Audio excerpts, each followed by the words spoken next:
Presidential Decree 957. So, pag sinabi natin presidential decree, usually, this is during the martial law, I understand. Kasi before, he had the power to actually vest and sign the law directly.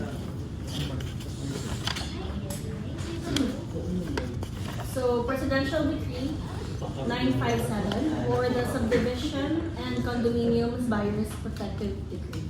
So, ito yung law na kung saan pinoprotektahan yung rights ng mga condominium buyers. Ito rin yung nagre-regulate ng standards for condominiums sa Pilipinas. So, ang kinocover po ng PD 957 is subdivisions and then condominiums.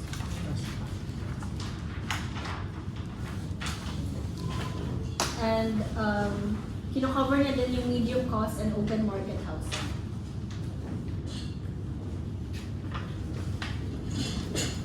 So the first topic we have is subdivisions.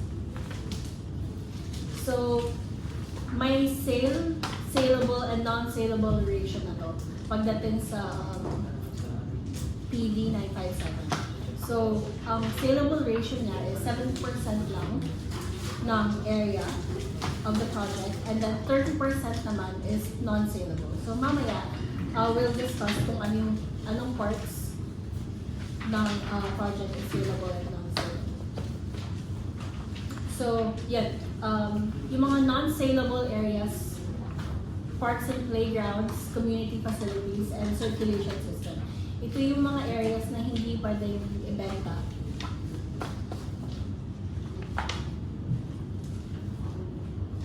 So, similar sa BP 220, yung PD 957, may requirements din siya for parks and playgrounds. So, nag-start siya for 1 hectare or more. So, pag more than 1 hectare na or more, required na ng parks and playgrounds. So, this is the minimum. 3.5% po yung minimum na percentage for 20 lots per hectare. And then, 9% naman yung maximum for 65 lots per hectare. But dapat hindi siya bababa sa 100 square meters ulit. This is similar to the BP 220 na absolute minimum yung 100 square meters na parks and playgrounds.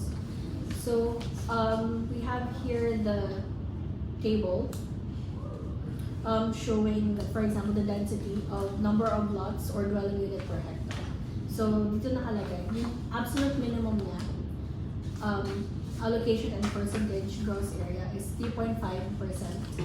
This is for dwelling number of lots na 20 or more. O 20 below. And then yung pinaka maximum naman natin is 9%. Which ito na, pag above 65 lots or dwelling unit per hectare. So the more na tumataas yung number of lots, tumataas din yung required na parks and playgrounds. So again, for the community facilities, pag 1 hectare or bigger, required na po yung community facilities. And hindi to pwedeng ibenta.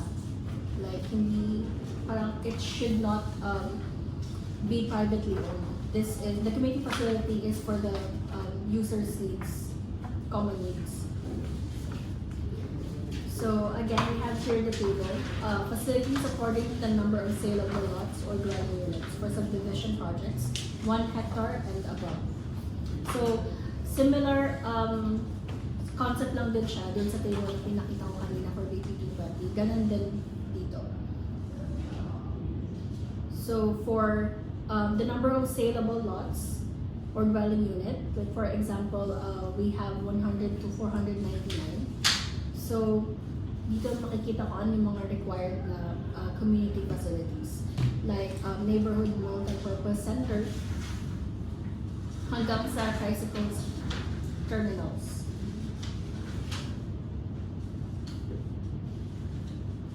So, kapag sinabi natin na one, ano tawag dito? Pag one asterisk lang, one star lang, so it means mandatory non-saleable. So, for multi-purpose centers, convenience stores and commercial centers, hindi mandatory, hindi siya pwedeng saleable. But for elementary school, high school, and tricycle terminals, optional siya.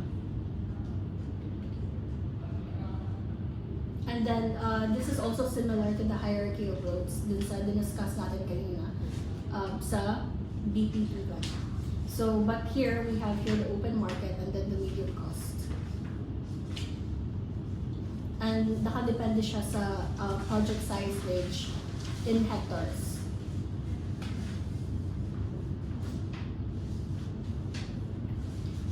So, for the road right-of-way widths then, we also have a different minimum requirements for open market and then medium cost housing. So, for example, for project size 2.5 to 5, so these are the required minimum width of road right-of-way. So, 12 meters na yung major road. Kanina mas maliit, di ba? So, ngayon, yung collector road 10 meters, minor road 8 for open market housing. And then, similar to the medium cost, yung major niya, 10 meters, collector road not required, and then minor road naman is 8 meters. So, dito rin, a 6 meter service road, both ends connecting to a minor road shall be allowed for blocks not exceeding 60 meters. So, ito yung road right-of-way widths niya. For the major road, 10 meters na yung minimum niya. And then for the minor road, 8 meters yung minimum. So, nag-a-apply ito for both medium cost and open market.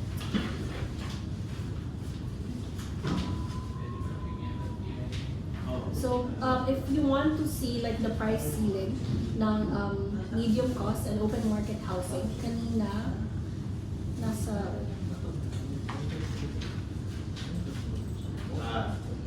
architect yan, commercial na. Sino gustong mag-sharon na kasi sasara na yung buffet. Ngayon. Ano oras break? Para makapag-sharon sila? Mabilis lang to, sir. Mga 15 minutes lang sila. Sige. After mo mag-break muna kayo, tapos mag-sharon na kayo. Kasi pangit itong review natin pag walang take-out. Kailangan busog tsaka nagte-take-out siya. Ha? Pag-break. Okay pa. Mag-sharon kayo ha, So, please. bibilisan ko na lang. Ganun dito. Hindi, kahit 5 minutes break lang. Mag-sharon, tapos bumalik ka rin sila. Okay pa. 10 minutes. So, yung letter guys, minsan mali, yung so, babalik ako dito sa previous slide natin. Dito nakalagay yung price ceiling ng medium cost housing and then open market. So, this one. So, required din yung planting strips and sidewalks. Similar concept sa BP 220. But here, mas malaki yung requirements niya. So, for example, if yung road width natin is 15 meters, yung planting strip niya is 1.3, and then yung sidewalk niya is 1.2. This is for open market. And then, pag medium cost naman, ito siya, 1.3 meters planting strip, and then sidewalk 1.3 meters. So, may mga differences din siya. And then, same lang siya for service roads. Pag service road naman, 6 meters. Optional lang na maglagay ka ng planting strip and sidewalk for both open market and medium cost. So, ito po yung minimum lot areas ng medium cost housing and open market.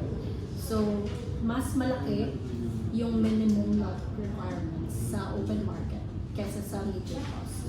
So, pag single detached, 100 square meters yung medium cost, open market 120. Pag duplex, 80 square meters, open market 96, and then row house 50 square meters, and then open market 60 square meters.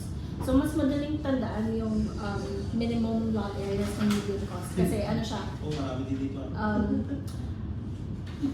exactly like exactly like 100 and tatapos talaga siya sa zero. And then ito naman yung minimum lot frontages niya. So pag single detached corner lot, yun yung usually corner lot yung may pinakamalaking minimum lot frontage. So it's 12 meters for both medium cost and open market. Pag regular lot naman, single detached to, 10 meters yung minimum lot frontage niya. And then interior lot again, parehas lang siya before, 3 meters, both for medium cost and open market housing. And then for duplex naman, 8 meters, both medium cost and open market. And then pag row house, pag medium cost, 3.5 meters yung minimum niya. But pag open market, 4 meters. So this is the visual representation ng minimum lot area. And then with the minimum lot frontages. So mas madaling intindihan actually kapag may visual representation. So ito rin po kapag duplex, this is the visual representation for medium cost housing and then open market housing. So kapag medyo nalilito kayo sa table, mas madaling matandaan visually yung dimensions.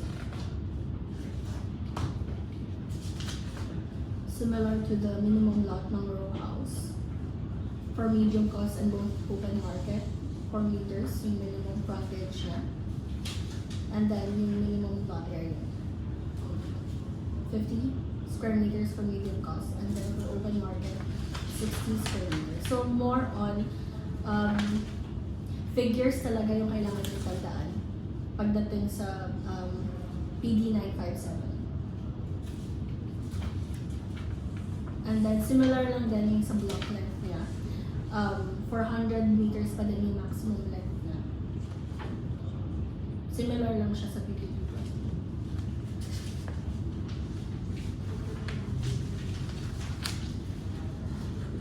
So parehas lang po din sa kanina yung discuss ko. So yan, pagdating naman sa minimum floor areas, 30 square meters yung medium cost, and then open market is 42 square meters. And then pagdating sa open market and medium cost housing, yung setbacks, kailangan na natin i-follow yung National Building Code. Unlike dun sa BB 220 kanina discuss natin, yung setback requirements niya is different and is mas maliit yung dimensions. Dito, we have to follow the National Building Code of the Philippines. So, itong table na to, kinuha ko to sa National Building Code, sa Rule 7-8? Yeah, Rule 798. So, ito siya. Pag diniscuss sa inyo, yung type of residential use and occupancy, we have here 5. So, R1 to R5. And then, magkakaiba din yung front, side, and rear niya. So, pag diniscuss yun during the National Building Code lecture, mas maiintindihan mo siya.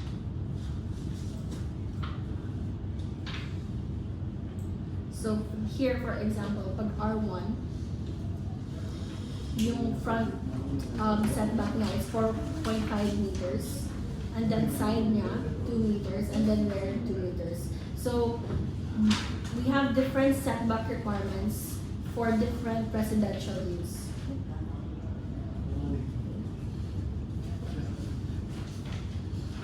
So, this is for condominiums naman. So, for condominiums, this is just the same as the National Building Code. So, yeah, it says to follow National Building Code. So, ito yung mga minimum area requirements. So, yung minimum room for human habitation natin is 6 square meters. And then, minimum dimension niya is 2 meters.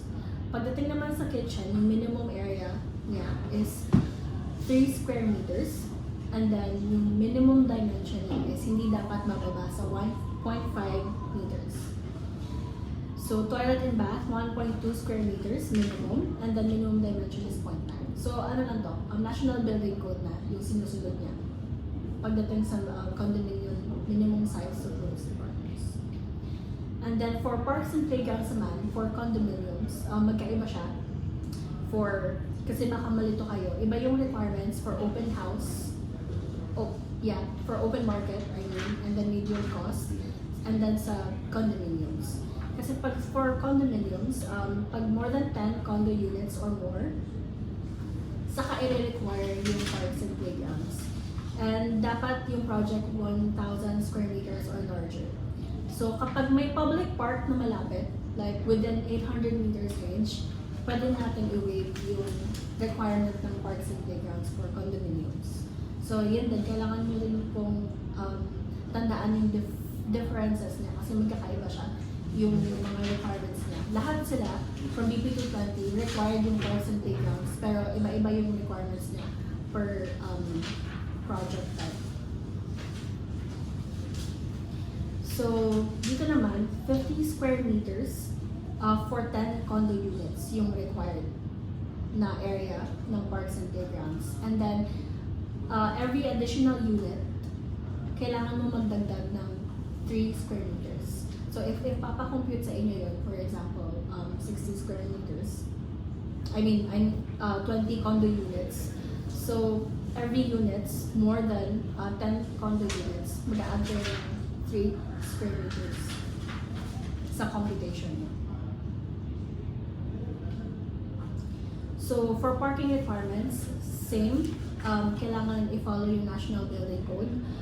So, dito, for units with a floor area of 18 square meters to 22 square meters, 1 slot for every 8 units. So, makikita nyo ito sa Rule 7. Rule 7 or 8, yeah. Rule 7 and 8. And then, for off-site parking naman, it is permissible if located 200 meters away from commercial condo. So, if 200 meters away siya or less for commercial condo, it is permissible. And for residential condo naman, 100 meters yung minimum niya. For off-site parking. And then, this is for condominiums, for the roads niya. Minimum right-of-way niya, road right-of-way niya is 8 meters. So, 6 meters for the carriageway, and then 2 meters for the sidewalk and planting strip. So, for hierarchy of roads, kailangan i-follow yung requirements of subdivision, which is nasa previous slides na pinakita natin kanina. And then, ito rin po yung minimum floor areas for condominiums. So, for single occupancy, pag yung tanong sa exam condominiums, ito yung lalabas. Kasi minsan, nakakalito yung tanong. Tatanong sa inyo, what is the minimum floor area for medium cost? And then minsan, open market. So, for condominiums, magkakaiba sila. So, for single occupancy, it's 18 square meters. Pag estudyante, 12 square meters. Super limit lang yun. So yeah, this is the minimum requirement for single occupancy. But for family occupancy, 22 square meters pag medium cost, and then 36 square meters pag open market.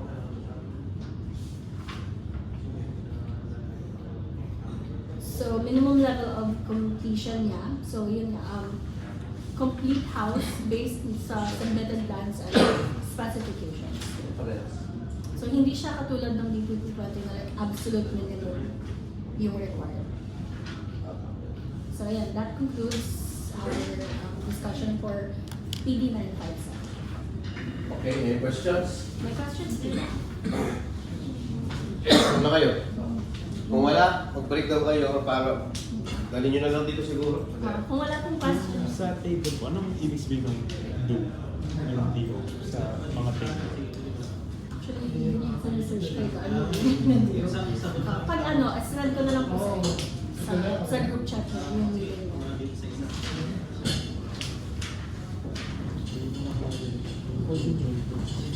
Pero kailangan nyo lang tandaan, Ay nga pa walang pagdating dito, yung hierarchy.